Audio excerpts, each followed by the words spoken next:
Welcome back to the Joseph Graham Show. Super excited about this episode. I have Patrick Ryan with me. Now, I just interviewed his wife, so we're going to see how well he does compared to her.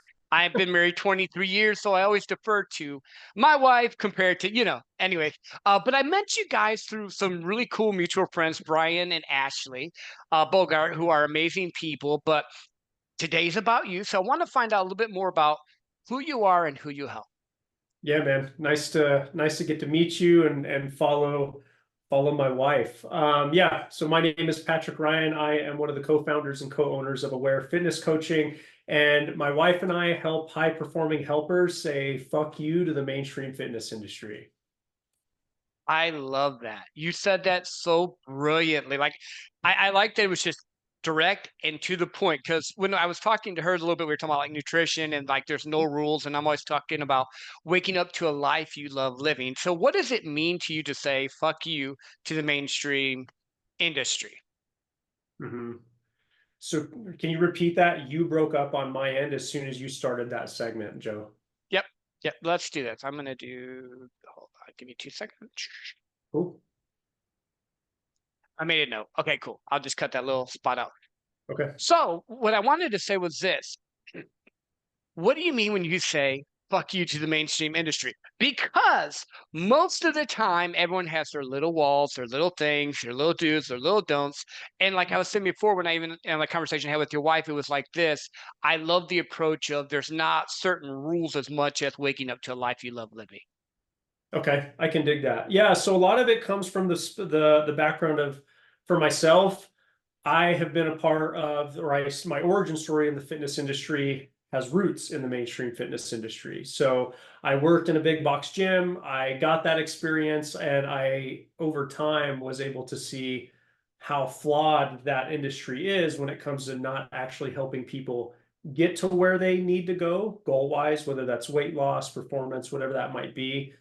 As well as I started to notice it was perpetuating a lot of really, really unhealthy fuel sources for, in my case, my clients in getting to their goals. And as you know, you had the chance to talk to my wife. So as she and I continue to do our continuing education and continued development in our work, we're coming to find that by the year 2030, so here in 6 years or 5.5 years, as you and I are now recording this episode, 50% of the American adult population is going to be considered obese. So, what that makes me and Megan in this case really think about is we need to call into question the systems, in this case, the mainstream fitness industry, that has been built, in my opinion, on the backs of kind of exploiting consumers' ignorance, right? And keeping them in a state of, I would call it disrepair. So they're just constantly frustrated, constantly struggling. I'm sure you might have talked about it with Megan a little bit, to where there's a reason the diet industry and the diet culture exists in the way that it does, because people are in a constant state of confusion. And as ethically driven, morally driven fitness professionals, we see a way out of this, but it means we've got to push back on the systems that have essentially gotten us to where we're at currently. I love that because I think so many times people get gimmicked into doing a certain thing because they're going to lose 15 pounds in a month, but it could be that those 15 pounds is not actual fat that they want to lose, but it could be muscle, it could be whatever, because they're not doing the right things. They don't have the right modalities, the right things in place. So, how do you help people get there?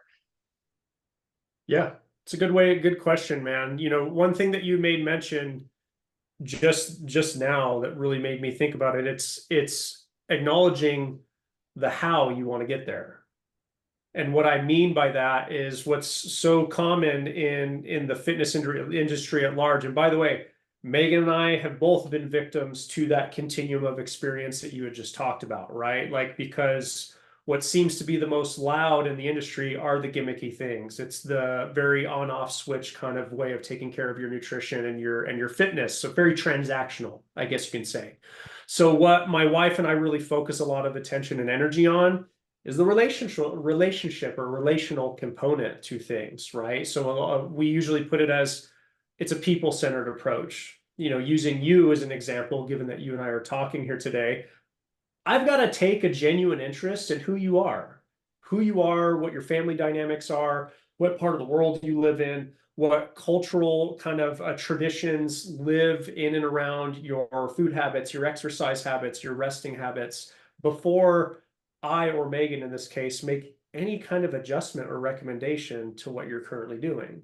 Because as you probably know, working with your own clients in sales, you got to meet them where they're at, and you've got to help them understand how to make adjustments to what is already an existing familiar framework for them. So rather than us coming into their world and forcing them in many cases to adopt what is known as like a coach-centered approach, as far as like, oh, hey, you're working with me, here's all the things that you need to do that I've lined out for you, we flip the script on that. So that way they have way more familiarity with the diet, exercise, and in many cases, lifestyle adjustments they're making to something that they're already familiar with that they've been doing every day. I love that because you customize it. So when I train people on sales, I customize it to what works for them and what they're doing and enhance it instead of ripping everything out. Because if you rip everything out, then there's that whole conflict, frustration, craziness, where if you work with them, I would call it more of a holistic approach. And I don't know if Yep, that would be the word you yep, would use, but that's that's where my perfect. mind would go with it. Because Yep, believe me, dude, I've done the hard things. I've done 75 hard 6 times. I finished it twice. I failed 4 times just because I like doing extreme things. I know it's a mental challenge, not an actual exercising, but like I know people like people that listen to this show are always in the let's push a little harder, let's do a little bit more. Or as our friend Brian would say, we're very much driven by performance and getting our rewards from what we do. So how do right. you help people like me who are like, I am not a half-ass guy. I'm either all or nothing. There's not the little middle ground with me. I don't do the I'm gonna patty cake dance around because I just get bored with it. Either I'm doing it Sure. or not. How do you help someone like that? Yeah, it's a good question, man. A lot of it is always going to be situational. So to your point, part of it is acknowledging mine and Megan's job is to serve as a passenger to you being in the driver's seat, right? So part of that person-centered approach is like, okay, in your particular case, you might be more of an all or nothing person and you want to go really hard with this program or this diet, especially in the early stages of working with one another, contrary to what a lot of people think they need from their coach. A lot of our job is just to kind of hang out with you and observe that process, right? And give you, in this particular case, opportunities to take as many pit stops or what we call rest stops on that road trip of that journey to just process, right? And acknowledge, like, okay, if things did not go the way that you wanted them to go, what adjustments can we make prior to getting back on the road and restarting that road trip? So a lot of it is just being very aware of who we're working with. And for individuals that are ready to go ham all the time, that's fine.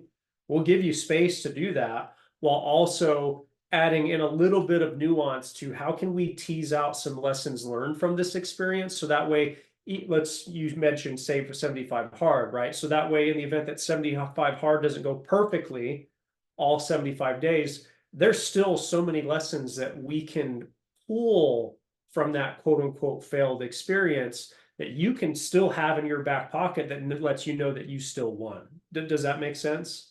It does because I'm sitting here thinking about I learned more about myself when I failed than when I won. Because like in Sure. anything, when you win, you're excited, just on to the next thing.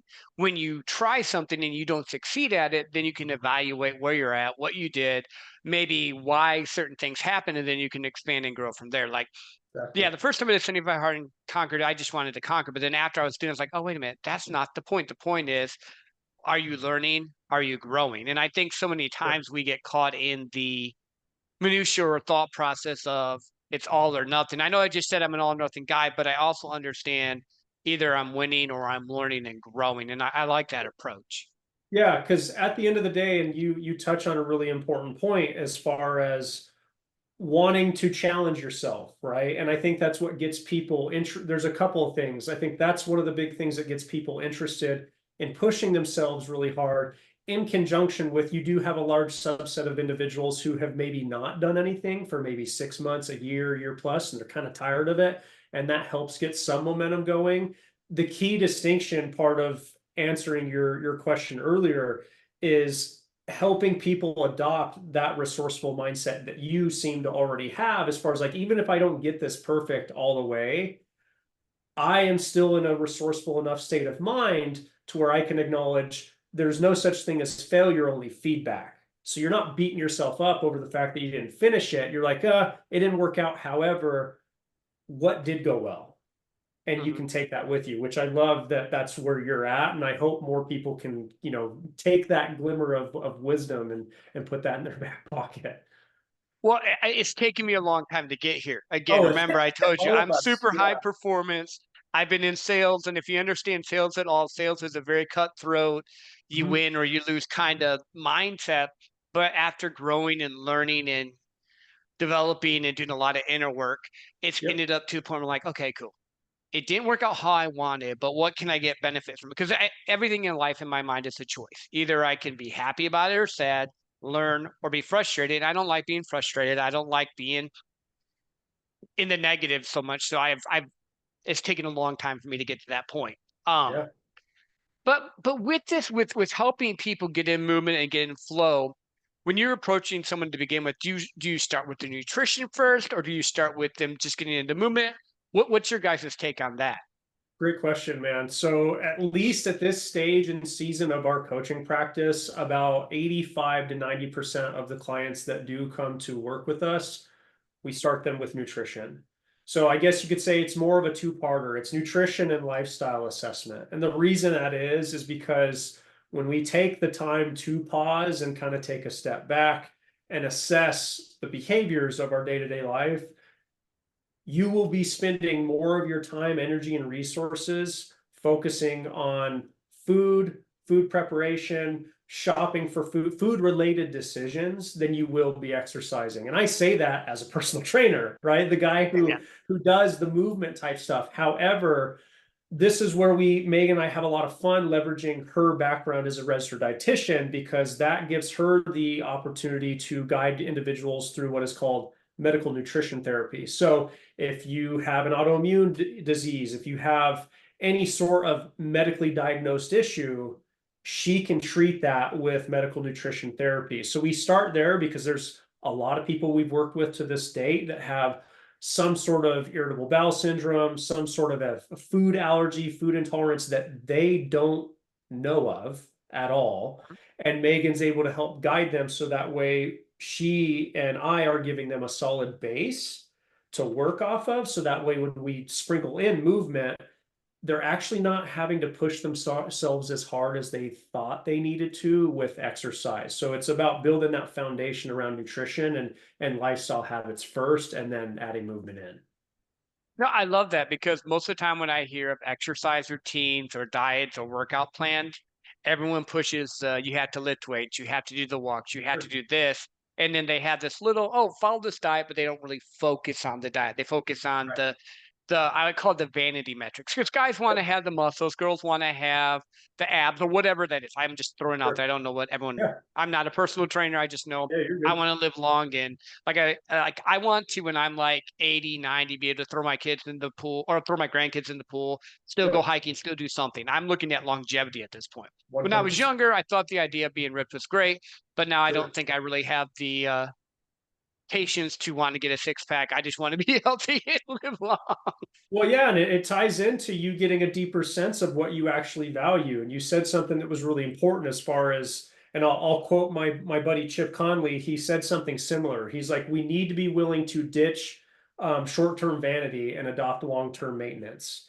And that is what Megan and I are seeing happening, not only just in our industry, but our society at large, right? When we get so focused on the vanity metrics, looking a certain way, you know, we're limiting our fuel sources, right? Because Mhm. as you know, shit happens, life happens, stuff gets thrown in our lap that we can't always anticipate. And if we don't have a well diversified tool chest around strategies around our nutrition, our stress management, our exercise that allows us to go into some sort of maintenance mode, we end up falling prey to that all or nothing dynamic, where what got us to that low body fat percentage or looking a particular way it doesn't translate very well to many other dimensions of life. So then people then throw their hands up and say, screw it, I can't do anything. And then they do nothing at all. So it's very, like you said, it's very much a paradigm shift for a lot of people because they're driven by vanity only. And then they wonder why they struggle with, excuse me,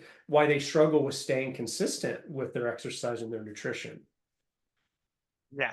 Well, I think it's because we see the all or nothing stuff. And I know I am an all or nothing guy, but like, oh, let's do an ultra marathon, or oh, let's go do this crazy thing. And I like hard things. I don't hear what I'm not saying, Sure. but there's a difference between like I mentioned I will use 75 hard again. I think it's a great thing, but it's not sustainable. I'm looking for sustainable stuff that I can do. I know I'm not going to work out twice a day, every day for the rest of my life. That's not Right. sustainable.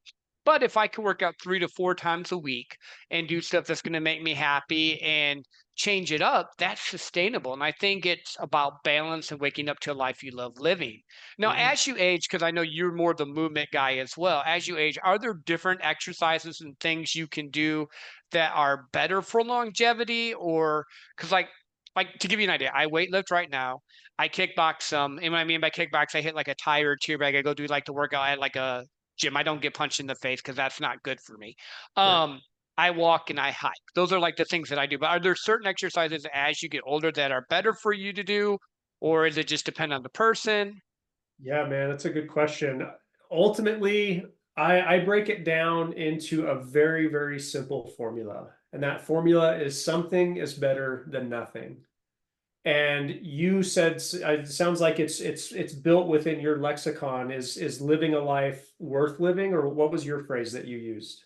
Living a life I love waking up to, or living a Yes, life worth living. I yes. like So waking that up to the life. Okay, so that's the key distinction for not only you, but any of your listeners listening, right? Because it's so common within the fitness industry for people to expect, we'll say in my case as a fitness professional, to me to come onto the show and live within or make recommendations in absolutes, right? As far as like you have to live within this box. And my actual encouragement and flip to that is let curiosity fuel your movement, right? And what I mean by that is if there are forms of activity and exercise that spark your curiosity, I call it like a childlike intangible, a childlike joy. It could be dancing, it could be riding your bike, it could be going on walks, it could be hiking, it could be strength training. Any amount of movement is better than none. Mhm. And I personally believe that part of why we're struggling as a society with our health is because we have so many fitness influencers, figureheads, what have you, preaching a very one-dimensional paradigm when it comes to movement. So then what happens, right, is we hear that all the time, and then we think, well, this other thing that I'm kind of interested in that I don't see a lot of people doing, especially as a man, in my case, I guess it's not good enough. I'm not going to do it at all. And then that leads to doing nothing at all. So my encouragement is like find what just lights that fire under you and follow that curiosity into follow, ultimately it'll lead you into a community of individuals that like doing that, and then you build friendships around it. So I'm not very one-dimensional when it comes to movement, hence mine and Megan's customized approach. So it's just find something that's fun for you. I love that. And I think for me, because I'm a very inquisitive, I like new things. I can't do the same thing over and over. Like I don't even Sure. walk the same path all the time. If it's something different that just makes me wonder, give me curiosity, I'm more into it. If you tell me I have to lift the same weight pattern every time, I'll do it Sure. for a while. I can do it to prove I can get that program Sure. done. But then after that, I'm like, I need a new program. I need something else Sure. because I think for me, life is about experiences. I want to try all the different foods. I want to go to all the different places. I want to see things. I want to be able to do things and enjoy them. Um, like to give you an example, like when I was younger, I used to play basketball a lot. I don't play basketball now as much because I used to get sprains because again, all out type of guy doing those cuts hurts my legs. But then I found getting into kickboxing or I've even done yoga or stuff because you mentioned stuff that guys maybe not. I found yoga and stretching as I've gotten older has been a game changer. Like, and now don't hear what I'm not saying. I'm not super flexible. I'm still a guy. I'll admit it. My yoga is not going to look cool. It's going to look not great, but like I feel a lot more flexible. I feel better. I think it's just finding what works for you. 100%, dude. And That's always a little difficult for many of us to hear when we live in a world of absolutes that tells us that there's maybe like 1 to 3 forms of exercise that are quote unquote acceptable. When there's a continuum, there's an entire spectrum of movement that you can engage in that is not solely rooted in having to go to the gym and lift weights, right? Strength training is great, right? It's very much the gold standard in many areas of longevity. However, if I'm having a conversation with somebody that is they're making it very clear that going to the gym is not of interest, I'm not going to make that recommendation. Like, I'm going to help point them in the direction of a type of movement that still gets them movement in that they can do repeatedly and enjoy, like wake up in the morning and they don't dread getting up and doing Mhm. it. You know what I mean? Yeah, well, and I think just changing it up. Like I didn't start kickboxing until I was 45. Right. I had never kickboxed. I had never done any of that. And then I found it was something different. I didn't start weightlifting until I was probably in my late 30s because I was always the skinny dude. Then all of a sudden my metabolism slowed down. I'm like, oh shit. I went from 180, no problem. I eat what I want, to over 200. I'm like, oh, I need to change this now because I'm not liking it. And I think it's just listening to your body, attuning what you need to do, and making sure you're in movement and in flow. And there's no rules. I want to go on this because I think you're on the same vibe with me. Like, who makes up the fucking rules? Why is it that guys can't dance and girls can't lift weights or whatever? And I know I just threw out No, random you're, things, but like, who makes up the rules? Why not just live a life you love living? yeah, it's the truth, man. And I think as we all get older and gather our own wisdom through our own lived experiences, we start to see that, right? We start to see these very strict, rigid, unforgiving um, parameters and boundaries that we've either had put on us by society or our family, especially when you're talking about the gender roles as it applies to movement, when it's like any form of movement counts, right? And then as you're talking about through your own lived experience, you start to get a sense of like, wow, my body, my mind, my spirit feels great when I do this style of exercise, which 20-year-old version of me wouldn't have been anywhere near close to being open to touching and trying. But to your point, you're talking about paying attention, pausing, taking that inventory as far as how it feels in your body, how it feels in your mind, how it feels in your soul on a soul level. And you're like, there's no refuting this. Like, I feel good, so I'm going to keep doing it, which, as a result of having these conversations, that's kind of the intention behind what Megan and I are doing is like, we need to add way more variety to the proverbial buffet of movement and nutrition so people know they have options and they don't have to go into one of two lines their whole life because that's kind of miserable. Yeah. When I found for me, like being out in nature helps me. Yeah. Like if I'm in the sunshine, I don't care if it's hot, I don't care if it's cold. If I don't get out in nature, or at least even walking through my neighborhood or something, after a couple of days, I am grumpy as hell. Like I can Sure. just tell. Like so, I know for me, there's certain things I need to do every day. If I don't do it, it's gonna be bad. Then there's other stuff. It's like I can do it. I might not need to do it. And I think it's like you said, learning to know your body, know your flow, know what's going on, and know how to respond to it. Now, I wanted to get your take on this because I did ask your wife this. How's the Sure. dynamic of working with your partner? Because like, and I mentioned this to her, my wife and I have been married 23 years. We love each other, but we don't like work together. Like I do have a home office, but it's not the same dynamic as like building a business and all together. How does Mhm. that work out for you guys and all with that dynamic? Yeah, it's a great question, man. It's great. I enjoy it.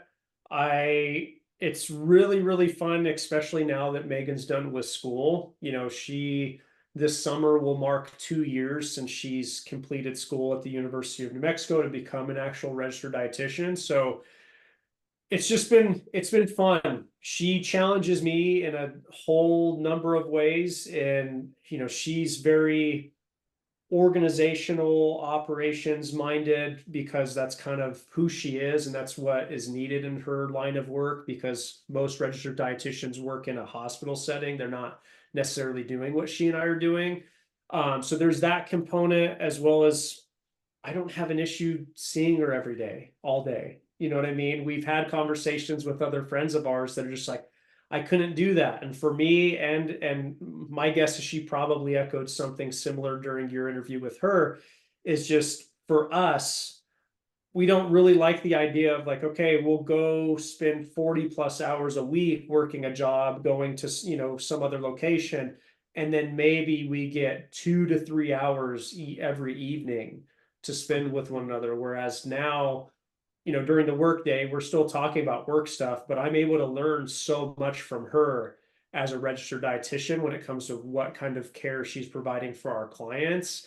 And then I'm able to help guide her through whatever hurdles she's dealing with as someone who's been coaching people for a longer period of time. So there's a lot of give and take, a lot of back and forth, and a lot of learning from one another, which at this stage, it's been a lot of fun. It's been cool. No, I love that. I love that a lot. And yes, she did echo similar, but in her own words, of course. You had to listen to the episode, but yeah, definitely it was very cool with that. So I want to ask you this question because you seem like more of that go-getter type of person. So I'm assuming I know she mentioned you guys did bicycles and you live in New Mexico, so I'm assuming you do hikes and all. What's the craziest hike or experience, and it doesn't have to be a hike, but physical experience you've ever done that like pushed you? It's a great question. So, um, the first thing that comes to mind for me is, so there's an event that happens once every year just west of Albuquerque out at the Acoma Pueblo.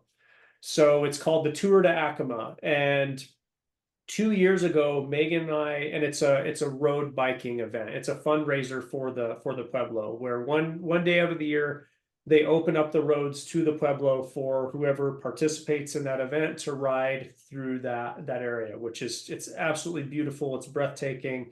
They offer tours to do guided tours through the area, where I would recommend you or any of your listeners to go at least experience that. Well, this road biking event, you can do a 25-mile ride, a 50-mile ride, and a 100-mile ride. And 2 years ago, Megan and myself decided to do the 100-mile ride. And, there was a lot of training that went into that prior to the event, but this was also just before, I know you and I share mutual friends in Brian and Ashley Bogart. This was right before I decided to jump into Brian's world and get some more in-depth support mentally, emotionally, and spiritually in some cases, because there was a lot of stuff that I was feeling conflicted around internally when it came to my own internal dialogue. The reason I bring that up was because we had trained, to give you context, like we're not super hardcore with our riding, but we understand, okay, you got to train. In this case, if you're wanting to comfortably ride 100 miles, you have to plan on riding for like 8 hours. So you're on a bike for 8 hours. So we knew that we were getting into that, and we were as prepared as we could have been. But the night before the ride, I did not sleep well. I slept maybe 2 hours. And on top of that, I was going through, we'll call it an ebb and flow or a wave or a season of pretty deep depression. Mm-hmm. So there was lack of sleep, feeling like absolute trash. And we had to get up and we went and rode. And we did the first 50 miles, which was, we pretty much had to do 2 out and back 50-mile loops. And the first 50 miles was good. We took a break to eat. And then when we got started on that second 50 miles, it all started to hit for me. I was depleted from not sleeping well. And then I also was just really feeling just fucking terrible mentally and emotionally. And it was at this point in time, I can't say there was any other event or experience that I had that pushed me that hard, where it was just like, had to stop multiple times. I'm crying while I'm riding my bike, like all the things are happening. And yeah, it pushed me outside of my limits, where it was like I knew I could physically do it, but there was this mental and emotional experience that was happening that was making it far more difficult than I could have even prepared for. But essentially got the 100 miles done thanks to the kindness of my wife and supporting me and making it through that event. But that's what comes to mind for me. No, no, I hear that. And I want to go a little bit deeper there because I've actually worked with Brian as well because he's helped me with a ton of shit when I've dealt with that darkness. But as men, because I think women are better at this, and I want your opinion on it. Yeah. As men, it's hard for us a lot of times to ask for help. In fact, when I first met Brian, I met him at an event and I knew he was going to read my mail because I read people for a living. I'm like, so I avoided him. I literally didn't talk to him at all, even though I paid for VIP for this event. I talked to everyone else, but not Brian. Then I got him on my podcast and said, hey, dude, I need to own up. This is what I did. And we've become great friends. He's become my coach and all, but how hard was it for you to ask for help? Because I know as men, a lot of times at least where I grew up from, men don't ask for help. Men deal with their own stuff. We suppress it. We push it down. We just suck it up. And there comes a point to where, like you just admitted, which is great, that you allowed tears to flow. Like you were crying. It wasn't probably a fun experience, but how did you get to the point where you're willing to ask for help? It's a good question, man. So the best way for me to answer that, I've got to rewind all the way to 19-year-old me, version of me. Um, and you know, that was my journey, I think is my guess is somewhat similar to a lot of men's journeys in that when it comes to doing the inner work, we tend to adopt an outside in approach. So for me, as an example, age 19, freshman, second semester, freshman year of college, went through a really traumatic breakup. I was a wreck mentally and emotionally.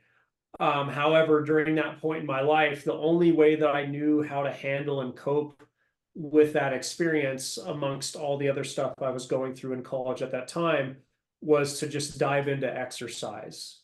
Which, don't get me wrong, it helped. It was a healthy outlet, but I was also realizing at that time that um, I knew therapy was an option in this case, but I wasn't ready for it.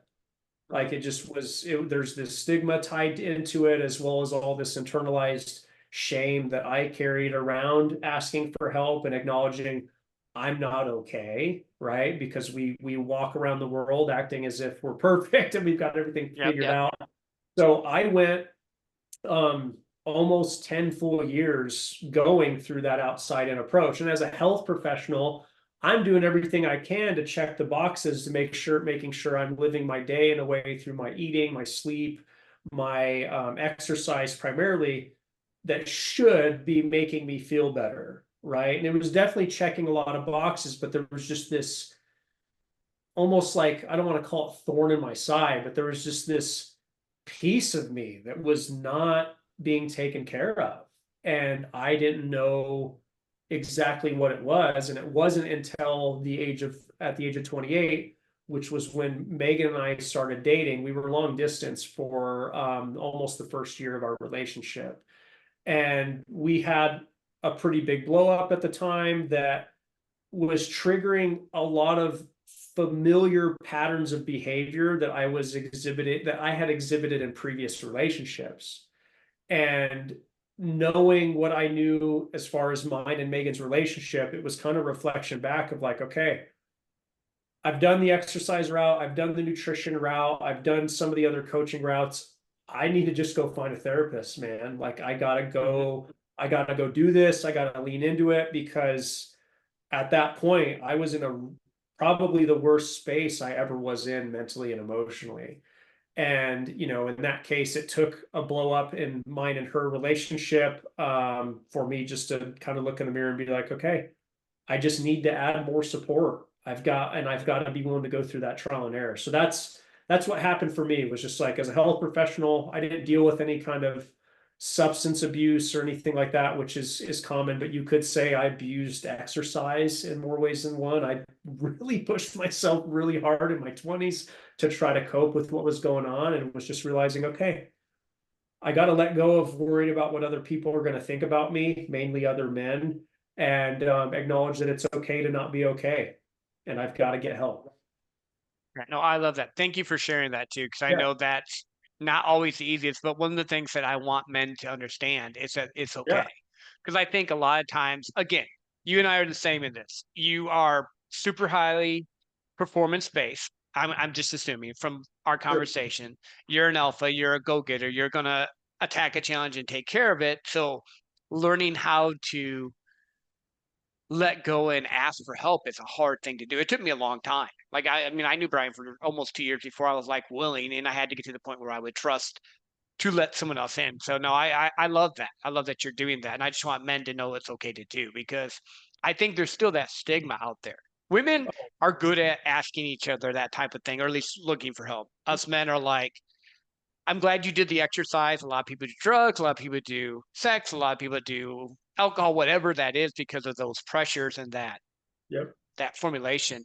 So how has that affected your life since? Because again, we're saying get help, but well, how does that affected you to the positive or the negative? I mean, I'm not put. There's no rules in this conversation. Sure. Yeah, I don't know that I can think of any negative aspects of me leaning into that dimension of my health. You know, as I think about what you're sharing, a phrase comes to mind, and I hope it'll be helpful for your listeners that are watching or listening to this, is like at the end of the day, the only problems you're unable to solve are the problems you're unwilling to talk about. That's really what it comes down to. And for me, as a result of what I'm now experiencing, is some substantial compounding interest of the decision I made when I was 28. You know, I've worked with, I think, 3 different therapists, multiple different coaches, you know, through that mental and emotional health lens of scope of practice. And it's been fucking wonderful, dude. You know, you start to acknowledge that, holy crap, I've gone my, especially as men, I've gone my whole life struggling internally through trauma that I had experienced in my past that I didn't know I had experienced, and that I didn't have the the verbiage or the means to communicate what was going on. And then because I don't have the ability to communicate that, I'm sitting with all this frustration and shame over, you know, talking about the performance piece, not being able to be good at this thing because I haven't learned how to do it. So it's been wonderful, dude.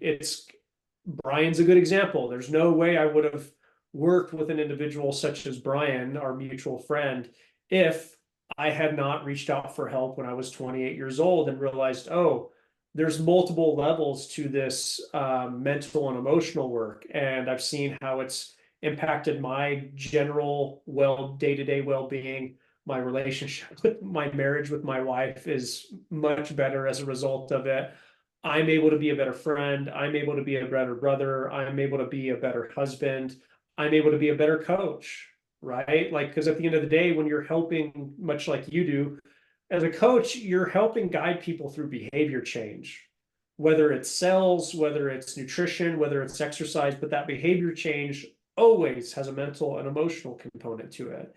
And if you're not able to see where someone is at, as well as hold space for where they're at in their life that is making that behavior change more difficult to integrate, you're not doing them any major service, right? You're just perpetuating them being stuck in the same place. So I just feel like it's helped build a greater level of congruence in my life. So anybody I'm talking with, you included, or even clients, my hope is they know that I'm not full of shit just talking about like, hey, this is what you need to work on, but I'm not doing it myself. Mhm. No, I love, and I've been listening to the conversation. It's the thread of helping people, being authentic, knowing that it's okay to figure out what works for you along the way, because again, it's a life you love waking up to. It's not a life that someone else has to put you in a box or it has to be this way only. So no, I love that. Now we're not done, but I always like to put this in the Yeah. middle-ish. Where can people find you? Yeah, absolutely. So best place to find me at this point in time is Instagram. So my Instagram handle is Patrick_Ryan, RYAN fit, FIT. That's where you can find me, get in contact with our content. And then we've got, you know, a free fitness community as well as a challenge we run each month that can be found in the link in my bio. Awesome. And we will put that in the show notes as well, just that way they can click and go because I Cool. like making things as simple as possible. I want to ask you this question because I asked your wife, and I Yeah. think it's just a cool one. You can go back in time as far as you want, you can go forward in time as far as you want. You get to talk to one person, stay with them for a year, and bring the knowledge back here. Where would you go? who would you talk to, and what would you learn? Oh man. If it's person specific, at this point in time, I would want to go back in time and be able to spend an entire year with Ram Dass. I don't know if you're familiar with Mm-mm. him. Um, he's a big name in the world of spirituality.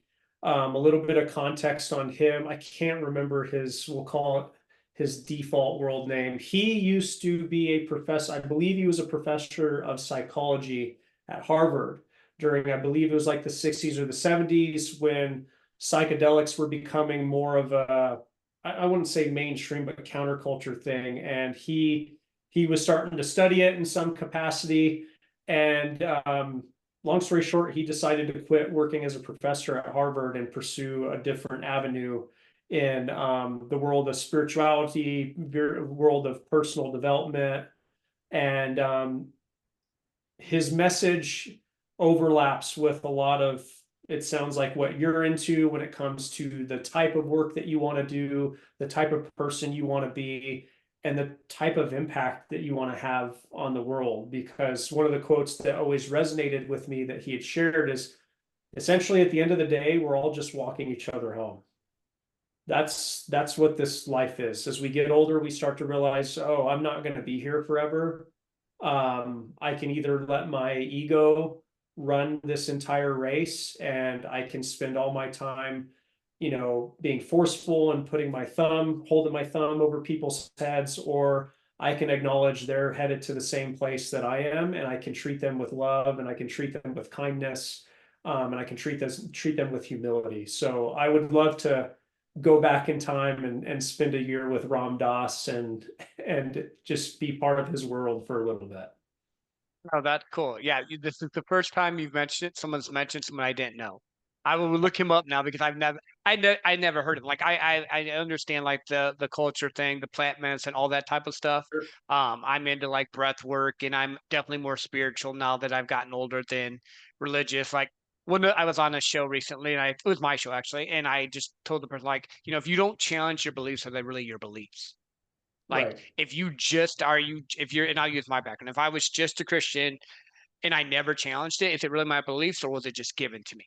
And that's kind of Mhm. been the seeking I've been on lately of what is it I truly believe? What is it I truly want out of life? And I know we kind of went a little bit off here, but it's my show, so I can go any way I want with it. But and that's kind of what it sounds like with you in that regard. You're building that life you want to wake up to. You're building a place that you feel content with or happy with, whatever that is for you. Does that sound right? Yeah, man. I think it's very accurate. And it just slowly but surely feels like Meg and I are doing everything we can to just build as much congruence as we can, because I'm sure you're seeing it through what you value as an individual, as a professional. Is like, the world needs more helpers. We in Western culture, we're in a lot of pain right now. And given that we live in a culture that isn't willing to acknowledge we are in pain or ask for help, I think the people who are willing to help are going to be some of the most important people moving forward, because we need spaces to heal, we need spaces to process, we need spaces to digest. And that's a life that I look forward to waking up to, is just holding space to help people heal and get better, because we need it. I know. I love that. I love that. Before I let you go, is there anything else we missed? Anything else you want to leave with our listeners? Um, I don't think so. Just, I guess, piggybacking off what I just mentioned, I do genuinely believe that there's a very deeply rooted connection around all the quote unquote crises we're experiencing in this day and age. We have an environmental crisis on our hands. We have a mental health crisis that's been going on for a long time. We have a health and fitness or medical crisis that I had shared with you earlier. We have housing crises in multiple parts of the country. And I genuinely believe they all stem from the same thing. And I believe it stems from, we unfortunately live in a country that does not prioritize our health and does not prioritize our well-being. We prioritize productivity at all costs, and we're having to face that. And it's really going to be a matter of what we choose to do next with that information being in front of us. And I'm just grateful for being able to have the conversation with you, man, and draw a deeper connection with you and friendship, and hopefully encourage those of your listeners to just, your health and your time are the most important things on this planet. Everything else is just icing on the cake, and just give yourself space to take care of yourself in whatever way you can. Yeah, I love that, Patrick. Thank you for being on the show. And I'm going to Anytime. leave you all with this: make space for yourself. Learn to take time to do stuff that you enjoy, to build your health up, and to love those that are closest to you. Because at the end of the day, on your deathbed, you will not say, "I wish I had more money." You'll say, "I wish I had more experience." Until Yep. next time, go live